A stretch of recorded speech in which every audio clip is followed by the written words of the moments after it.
Hello and welcome back to Ember's artwork. Today we're going to create some Warhol-inspired flowers. Andy Warhol is a world-famous pop artist. He was born in 1928. He passed away in 1987. In 1964, Warhol created a flower series. A series is a group of art that is printed multiple times. Here you can see how he even printed them in different colors. This is what we will be making today. You ready? Let's get started. We will start off with a sheet of paper and a pencil so that we can erase mistakes. We're going to start off by drawing a small circle. Around it, we want to draw a larger circle, but very lightly so that we can easily erase it. So around the small circle, draw a bigger circle. Following that big circle, we're going to draw 5 V's.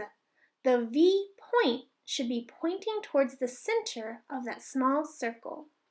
So that's 3, 4, and 5. You will connect the V's using a curved shape.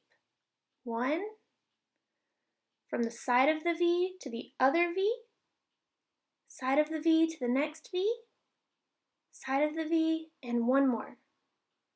Now that you have the base of your flower drawn, you can come in and carefully erase that lighter line, and for extra detail, we're just going to draw a few little zigzag marks near the center of that circle. We have our first flower done. Now we want to do it 3 more times.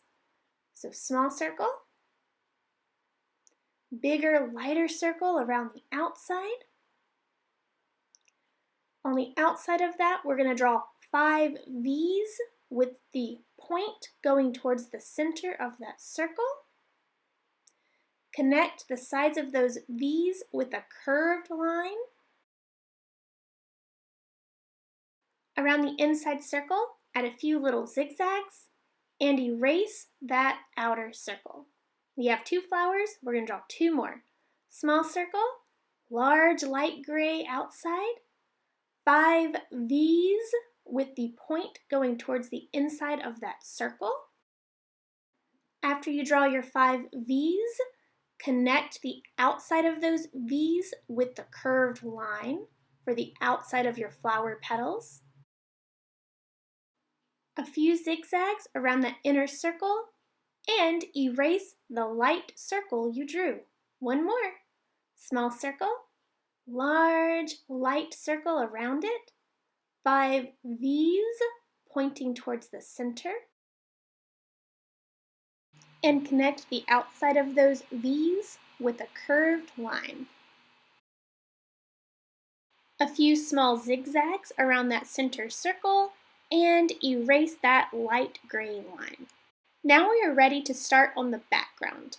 On the background, we're going to create a series of overlapping parallel or side-by-side lines. They look like stretched out equal signs. Fill up your entire background. These are going to become the blades of grass that your flowers are in front of. Once your background is finished, you are ready to color. Carefully color in your flowers. You can color them in all the same color or color them in different colors. When you are done coloring in your flowers, you're going to color in your background. I colored in my entire background with a light shade of green, and then I went in with a dark shade of green and colored some of the sections in. This made it look like part of the grass was in shadow and part of the grass was reflecting the light. Try drawing one flower picture on the front and a different flower picture on the back using different colors. I cannot wait to see what you will create. Have fun and happy arting!